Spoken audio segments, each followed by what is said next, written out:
Bonjour à tous. Merci de nous choisir chez vous pour ce numéro de décryptage. Vous êtes sur New World Info en Centrafrique. Deux anciens militaires français qui travaillent pour la mission des Nations Unies dans le pays ont été interpellés par la police de l'air et des frontières mardi 10 janvier à leur arrivée à l'aéroport international de Bangui. Une information que vient de confirmer la MINUSMA dans un communiqué. Mamadou Diouf, bonjour, vous allez bien? Bonjour Michel. Allez, avec vous, on va comprendre exactement le contexte dans lequel ces anciens militaires français sont arrivés à Bangui.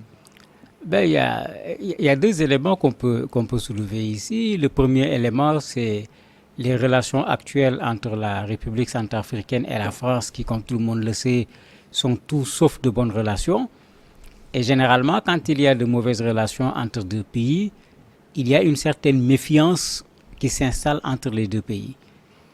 L'autre élément, c'est de prendre ce que j'appellerais l'approche historique, puisque quoi qu'on dise, le proverbe dit que chat échaudé craint l'eau froide.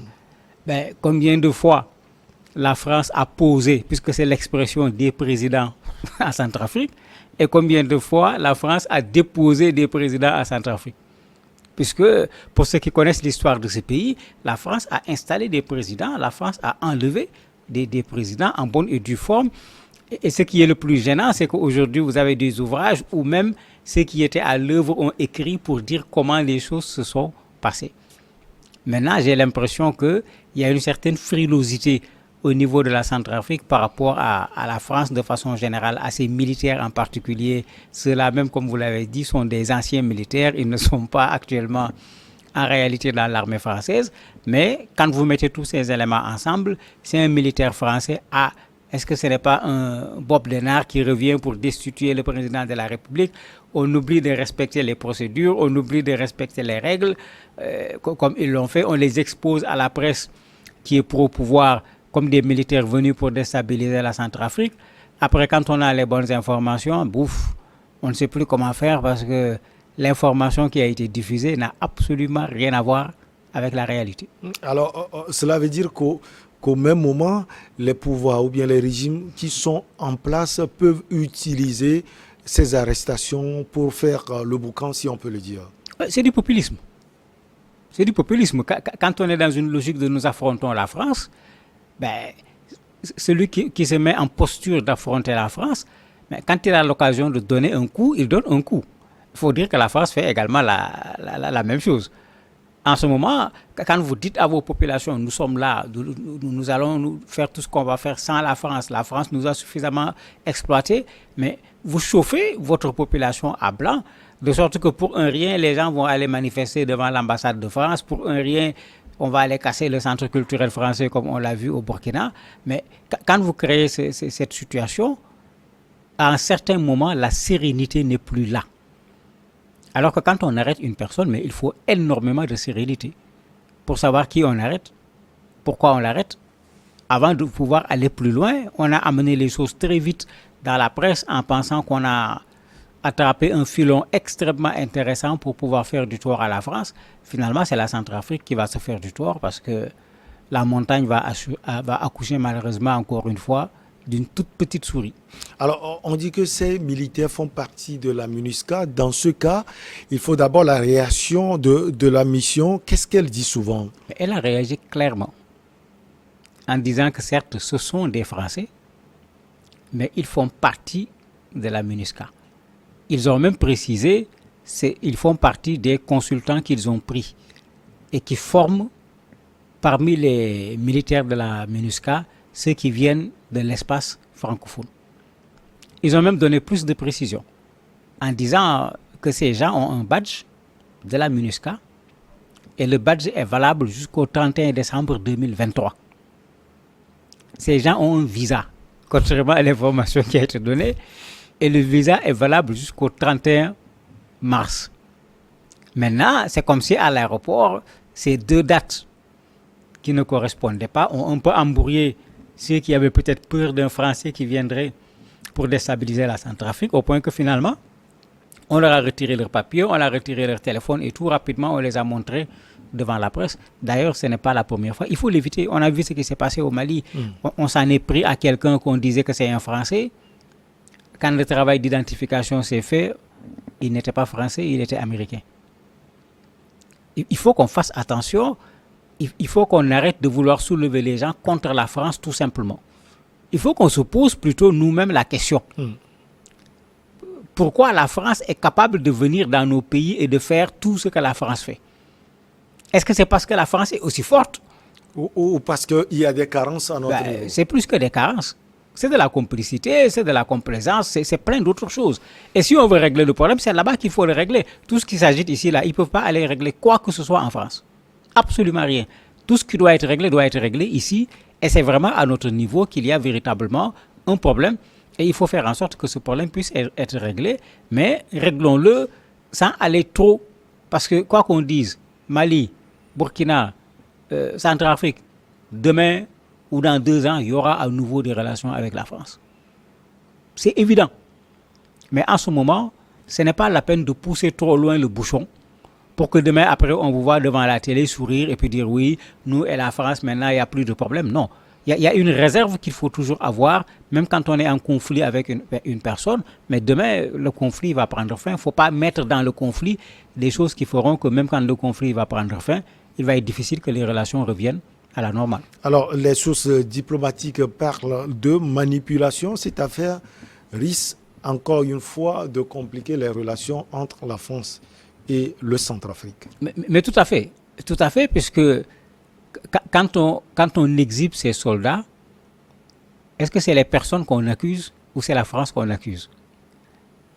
C'est tout le problème. Si c'est des personnes, mais il n'y a pas de souci. Vous avez des Français qui partent partout, qui font des délits, ils vont être jugés. Mais ce n'est pas la France qui va être jugée. Mais ici, le problème, on a lié ces soldats à la France en parlant de déstabilisation. Alors que vous venez d'arrêter des gens. Quelle est l'enquête qui a été menée? Les investigations ont donné quels résultats? Ils vont faire la déstabilisation avec qui? C'est qu'on va parfois trop vite en besogne. Et ça fait qu'après, vous avez des mutismes, vous avez des déclarations qu'on fait à demi-mot. Il devient extrêmement difficile de regarder les gens en face et de parler. Et c'est ce qui risque d'arriver à la République centrafricaine. Et ça a déjà commencé. Parce qu'il y a déjà des diplomates qui commencent à dire, attendez, il y a eu des problèmes sur le plan administratif. On avait déjà entendu administratif quelque part à côté. Et malheureusement, s'il faut à chaque fois qu'il y ait des problèmes administratifs, il faut le transformer d'abord en scandale pour revenir après à des problèmes administratifs. Mais il faut qu'on forme alors nos gens qui sont au niveau des aéroports pour qu'ils sachent que quand on vérifie l'identité d'une personne, on le fait en toute sérénité. Quand on a des doutes, il y a des espaces dans l'aéroport qui font partie de l'espace international. On peut déposer la personne là-bas, chercher l'ensemble des informations avant de laisser la personne rentrer dans le territoire ou de refuser à la personne son entrée dans le territoire. Mais cette façon d'aller très vite au niveau des médias, montrer des visages de gens, les accuser, alors que vous n'avez pas encore toutes les preuves, ce n'est pas du tout un bon procédé d'un point de vue administratif. Alors Mamadou, récemment on sait que les derniers soldats français ont quitté Bangui. Alors est-ce que selon vous les autorités centrafricaines veulent également que les contingents ou bien les éléments français qui sont au niveau de la MINUSCA aussi ne puissent pas participer aux activités militaires dans ce pays? Oui, mais il faut que la République centrafricaine sache ce qu'elle veut. La MINUSCA, ce n'est pas la République centrafricaine, c'est les Nations Unies. La République centrafricaine a toute la liberté de demander aux militaires français de quitter son territoire s'ils veulent. Mais le Français qui vient en Centrafrique sous le couvert des Nations Unies, il est là comme les Nations Unies. Quand nos éléments de force, de police, de militaires et autres partent dans les pays, on ne les appelle pas des Sénégalais, des Togolais. On dit c'est des casques bleus. Maintenant, ils viennent de tel ou de tel autre pays parce que les Nations Unies n'ont pas jugé nécessaire de créer une armée et de déposer, mais plutôt de demander à des pays de leur fournir des hommes en cas de besoin. En ce moment, celui qui vient, il vient sous le couvert des Nations Unies. Et c'est pourquoi, dans le communiqué de la MINUSMA, il le précise, ces gens avaient leur badge MINUSCA.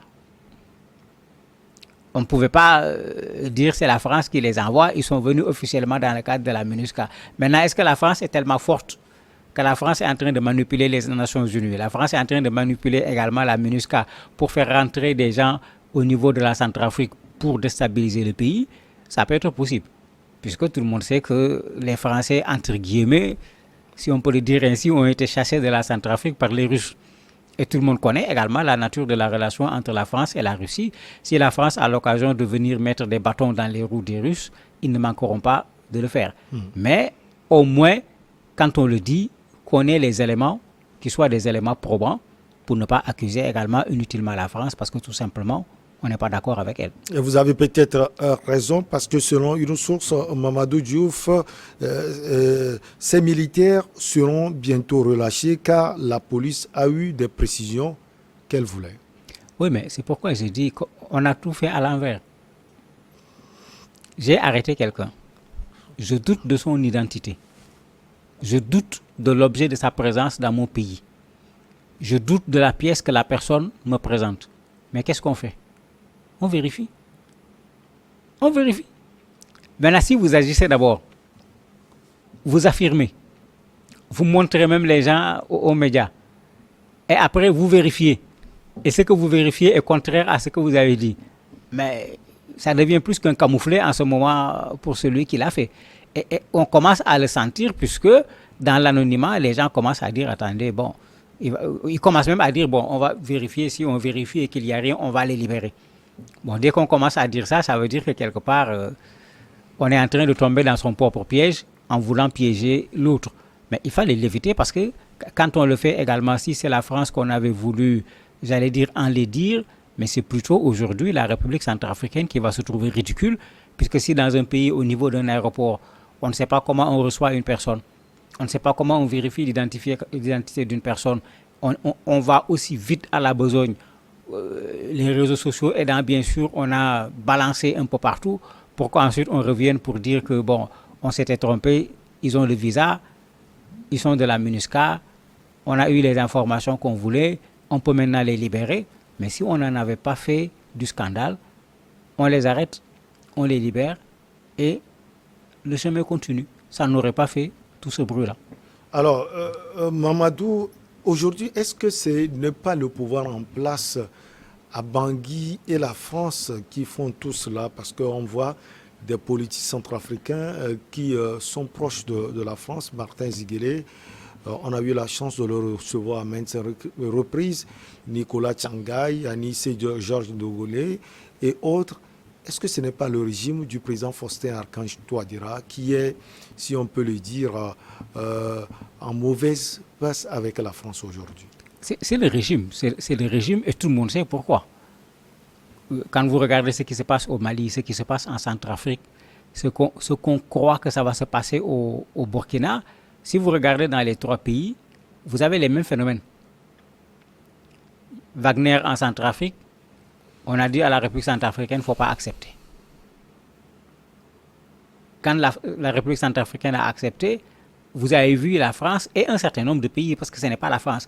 Ici, on parle plus de la France parce que c'était des pays anciennement colonisés par la France où la présence militaire française était forte. Le Mali, même chose. Le Burkina, vous voyez la brouille aujourd'hui avec l'ambassadeur. Derrière, il y a le fait qu'on commence à dire non, c'est comme si le Burkina également est en train de vouloir amener Wagner au niveau du Mali. Certains même disent de ne pas faire, ce serait une erreur. En fait, derrière même ce combat France-Centrafrique, il y a la Russie. Parce que quand on dit manipulation, il ne faut pas le regarder d'un côté seulement. Si la France peut manipuler, comme les Russes l'ont fait, pour mettre les Français dehors, les Français n'hésiteront pas une seule seconde à le faire. De la même manière, si les Russes peuvent manipuler pour faire en sorte que même ceux qui restent là-bas comme Français, qu'on les fasse partir pour qu'ils puissent avoir le champ totalement libre, ils n'hésiteront pas à le faire. Alors que malheureusement, aujourd'hui, vous avez les Russes qui sont de vrais professionnels, parce que c'est comme ça qu'il faut l'appeler en matière de fausses informations, parce que malheureusement, c'est ça aussi la vérité. Ben, vous avez les Français qui disent qu'aussi, il va falloir qu'ils apportent une riposte à cela, mais il faut qu'on fasse de plus en plus très attention quand un pays africain est entre la France et la Russie pour bien vérifier les informations avant de se mêler à la chose, parce que sinon, nous qui en parlons même, on risque carrément de se fourvoyer. Et dans tout cela, c'est l'Afrique qui perd puisque c'est elle qui est au milieu. Oui, mais c'est tout le contraire et c'est ce que je ne comprends pas. Mais si la Centrafrique est convoitée par la France et par la Russie, mais c'est une chance. C'est une chance. Pour que la Centrafrique pèse sur la balance, il ne faut pas nécessairement aller vers la France ou aller vers la Russie. Au contraire, il faut en faire une opportunité. Maintenant, c'est vrai qu'on est en face de deux partenaires qui ne sont pas les mêmes. Parce que parfois, les gens veulent mettre la France et la Russie sur le même pied d'égalité. Bon, d'un point de vue historique, ce n'est pas vrai. D'un point de vue historique, la France a colonisé la Centrafrique. La France a néocolonisé la Centrafrique, si on peut le dire. La France a organisé des coups d'État en Centrafrique. C'est clair, personne n'ose le discuter. Si c'est le cas de la Russie, l'histoire de la France avec l'Afrique n'est pas la même que l'histoire de la Russie avec l'Afrique. Parce que ça aussi, il faut qu'on fasse attention. Pendant que beaucoup de pays africains se battaient pour obtenir leur indépendance, c'est la Russie qui soutenait les pays africains aux Nations Unies, au niveau du Conseil de sécurité également. Pas la France, pas les autres pays occidentaux. Mieux, si l'Algérie a pu se battre contre la France pendant des années, c'est parce que les Russes leur ont donné des armes. C'est la même chose en Angola, c'est la même chose dans beaucoup d'autres pays en Afrique. Sans l'intervention de la Russie, beaucoup de pays africains auraient eu leur indépendance beaucoup plus tardivement qu'à la date à laquelle ces pays ont eu leur indépendance. Donc parfois on dit c'est la même chose, ce n'est pas la même chose. Il faut regarder les relations d'un point de vue historique, il faut regarder ce qui se passe aujourd'hui, il faut s'interroger sur les intérêts aujourd'hui, les ambitions de la Russie et de la France au niveau du continent africain, mais ça devrait permettre aux Africains de se repositionner et de ne plus être des gens à qui on vient faire la cour seulement. On te dit, je te donne une voiture et puis tu acceptes. Non. Comme on nous fait la cour, c'est à nous de dire ce que nous voulons. Merci beaucoup à vous, Mamadou Diouf. On marque une pause et comme d'habitude, on reçoit notre invité.